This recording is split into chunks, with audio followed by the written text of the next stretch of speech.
Bonjour à toutes et à tous, alors aujourd'hui on se retrouve pour parler de Conjuring 2, le cas Enfield. Pour commencer, présentation des deux personnages principaux. Ed et Lorraine Warren, couple d'écrivains spécialisés dans les sciences occultes, ici présentés comme des chasseurs de fantômes. Ed est qualifié de démonologue, spécialisé dans tout ce qui est démons et esprits malfaisants. Tandis que Lorraine, elle, est dotée du don de médium et de clairvoyance. Dans ce film, nous allons nous pencher sur l'histoire vraie du cas Enfield.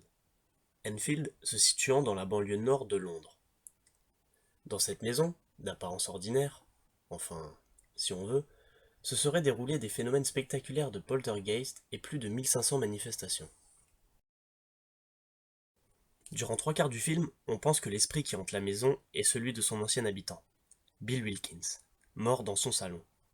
Vers la fin du film, on apprend que Bill n'est qu'un pion dirigé par le vrai démon qui hante la maison. Ce démon a une particularité. Pour le vaincre, il suffit de connaître son nom.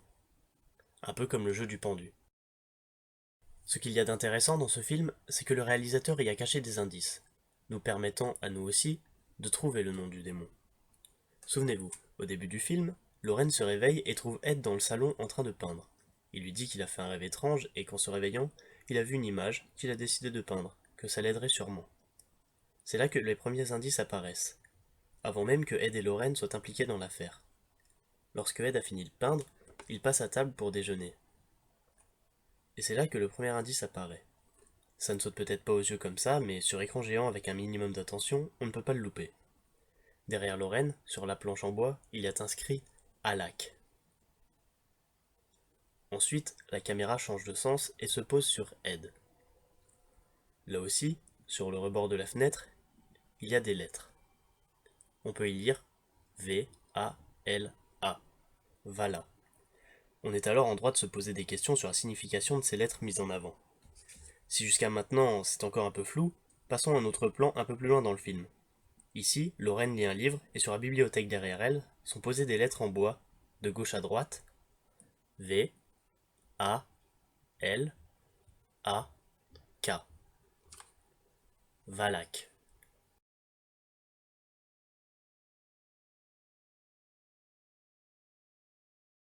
Du coup, on retourne sur les plans précédents. Ici, on peut voir qu'à côté du Alak se trouve un cœur, où il est inscrit Love, avec un V bien plus grand que les autres lettres. V plus Alak, Valak. Maintenant, sur ce plan-là, la dernière lettre est cachée par la tête de Lorraine. Derrière sa tête se trouve à coup sûr un K.